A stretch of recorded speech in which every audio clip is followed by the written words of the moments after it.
Assalamualaikum warahmatullahi wabarakatuh. Perkenalkan nama saya Sintiana Putri dengan NIM 230306064 dari Prodi Peternakan Fakultas Pertanian dan dengan dosen pengampu Ibu Tati Vidianasari SPT MP.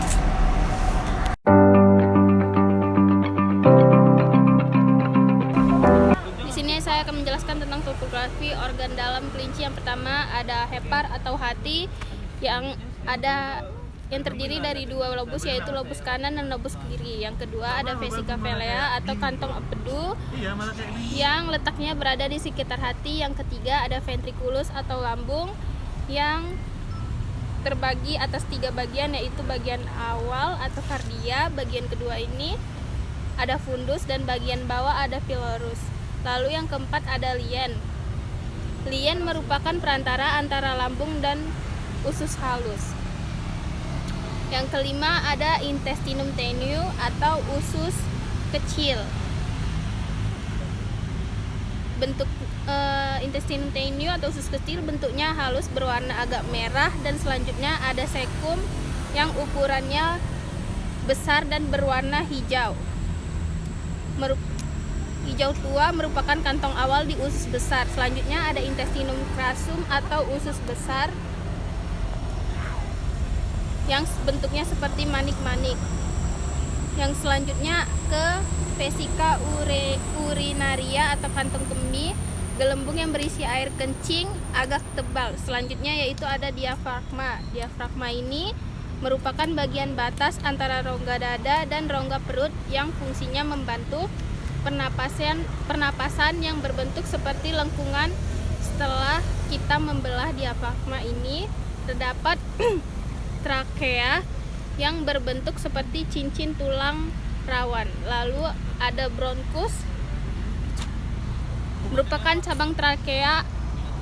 Lalu ada pulmo atau paru-paru yang berwarna merah muda, dan ada cor atau jantung yang berwarna merah.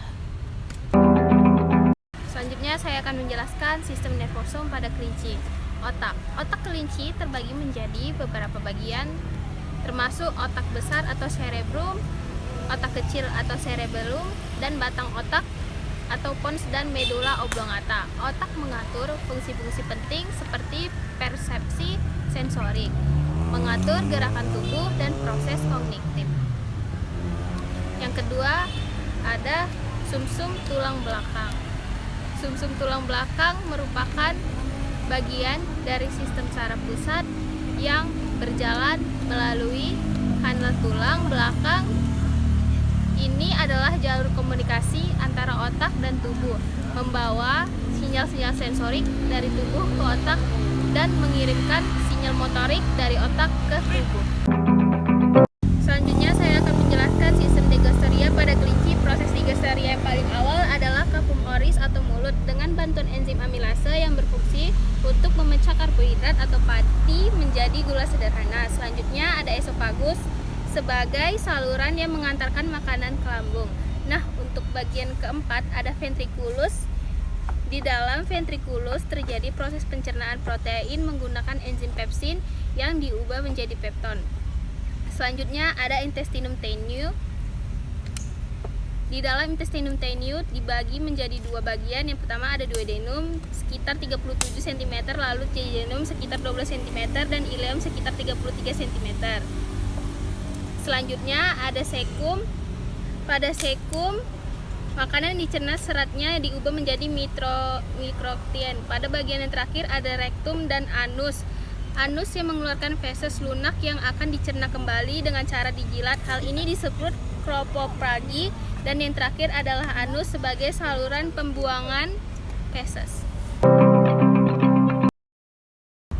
Selanjutnya saya akan membahas tentang organ pencernaan tambahan, yaitu glandula salivari, kelenjar-kelenjar ludah yang bermuara dalam rongga mulut.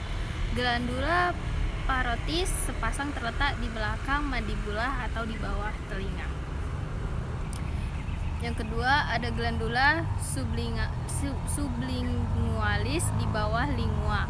Lalu ada glandula infraorbitalis. Lalu ada kelenjar saliva yang membasahi pakan untuk memudahkan penelanan. Saliva pada ternak Monogastrik biasanya lebih asam daripada saliva ternak ruminansia. Selanjutnya ada hepar.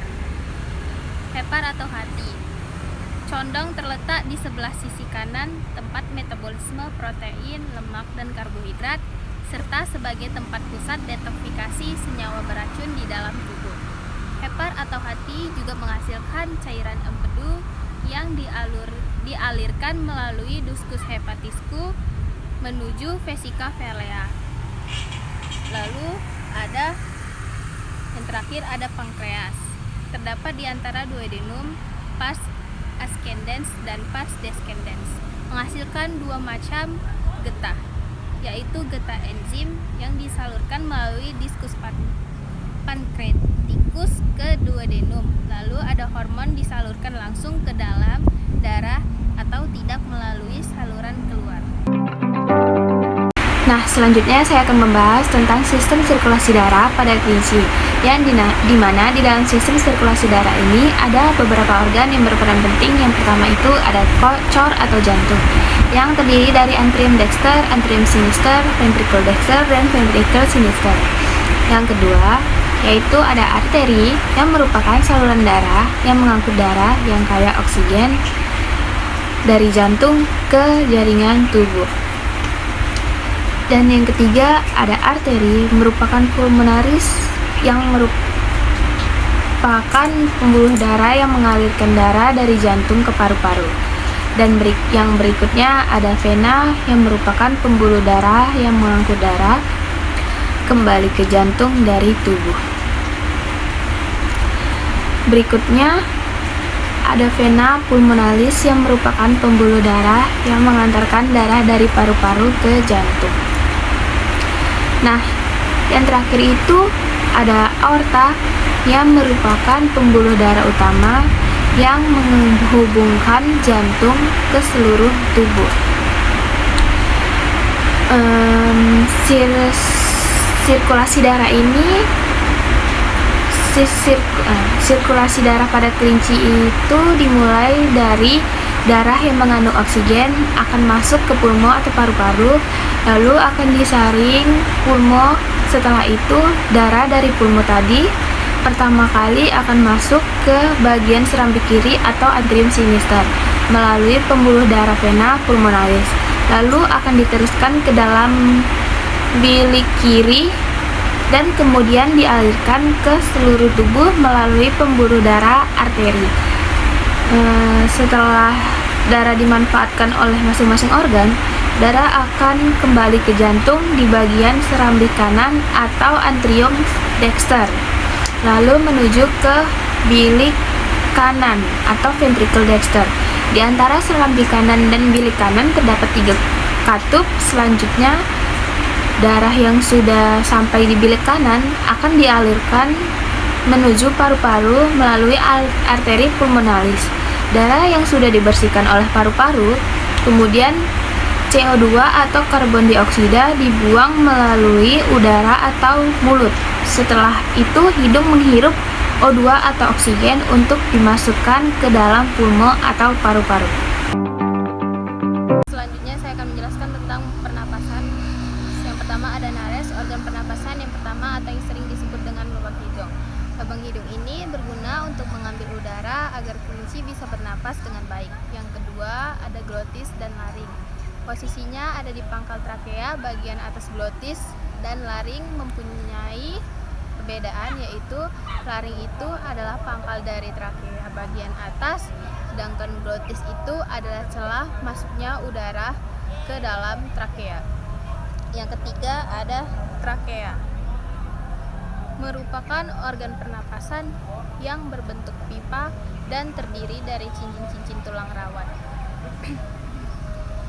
Trakea ini berfungsi untuk mencegah terjadinya kolapse karena adanya tekanan negatif pada saat kelinci bernapas. Yang keempat ada bronkus.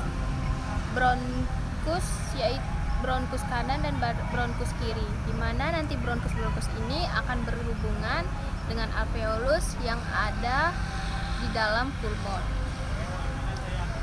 atau paru-paru. Di alveolu inilah terjadi pertukaran gas. Lalu yang kelima ada paru-paru. Pulmo atau paru-paru. Pulmo atau paru-paru biasa dikenal dengan paru-paru ini berjumlah sepasang. Fungsi dari pulmo atau paru-paru adalah sebagai tempat sirkulasi atau pergantian oksigen dan karbon dioksida. Nah, selanjutnya saya akan membahas tentang enzim-enzim pada proses pencernaan kelinci. Yang pertama yaitu enzim ptyalin, terdapat dalam air ludah dan dihasilkan oleh kelenjar ludah. Fungsinya untuk mengubah amilum menjadi glukosa. Yang kedua ada enzim amilase. Merupakan kelenjar ludah di dalam mulut dan pankreas. Fungsinya untuk mengubah amilum menjadi maltosa. Lalu ada enzim maltase.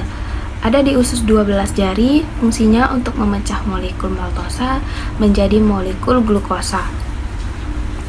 Kemudian ada enzim pepsin. Dihasilkan kelenjar pepsinogen yang berada di lambung.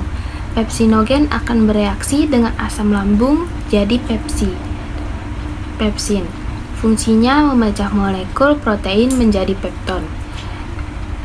Dan yang berikutnya ada enzim tripsin yang dihasilkan pankreas lalu dialirkan ke dalam usus 12 jari. Fungsinya untuk memecah molekul pepton menjadi asam amino.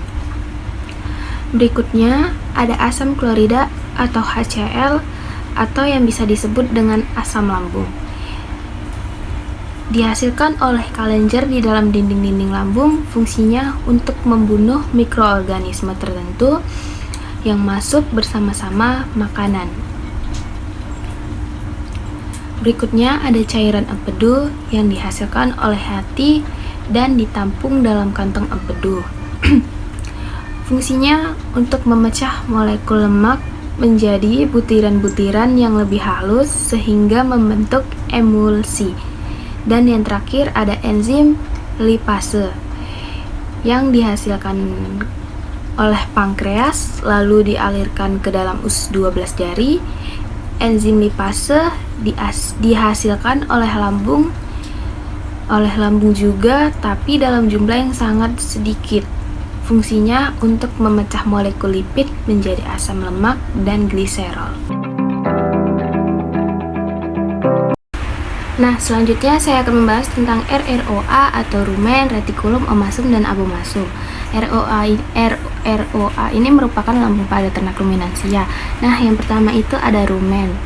Di dalam rumen ini terdapat bakteri-bakteri yaitu bakteri selulotik, hemiselulotik, amilolitik, proteolitik, ureolorik, dan metanogenik.